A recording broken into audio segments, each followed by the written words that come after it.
উঠে পড়, tata mummy, tata. ঠিক আছে, ভালোভাবে নিয়ে যাবেন। এই তো রাজু, আমরা কিন্তু প্রায় স্কুলে চলে এসেছি, এখন নামো তাহলে। ঠিক আছে আঙ্কেল, আমার একটা জরুরি কল চলে আসলো, এখন ভালোভাবে কথা বলতে হবে। যাই, বিকাল হয়ে গেছে, রাজুকে আবার আনতে হবে। এই রাজু উঠে পড়ো, আমরা এখন বাসার দিকে যাই। আরে আঙ্কেল এত কার সাথে কথা বলছে, আবার গাড়িটাও বন্ধ করে দিল। এখন আঙ্কেল কোথায় যাচ্ছে আমাকে বসিয়ে রেখে? এত কথা বলছে কার সাথে? কথা বলতে বলতে তো আমার দিকে খেয়ালই করছে না।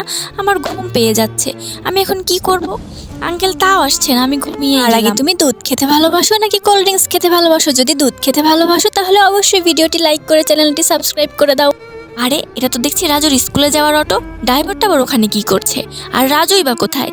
দেখি, রাজু ক্লান্ত হয়ে ঘুমিয়ে গেছে। আমার ছেলেটা সারাদিন স্কুল করে কতই না ক্লান্ত হয়ে গেছে, ড্রাইভারের আজকে খবর আছে। আরে রাজু কোথায় গেল? এখন কি হবে? কোথায় গেল? আমি তাড়াতাড়ি যাই দেখি। আরে ম্যাডাম, আপনি রাজুকে নিয়ে চলে আসছেন? এই ফোনটাই যত নষ্টের মূল, এটা আমি এখন ভেঙে ফেলবো। না ম্যাম, এটা ভাঙবেন না প্লিজ।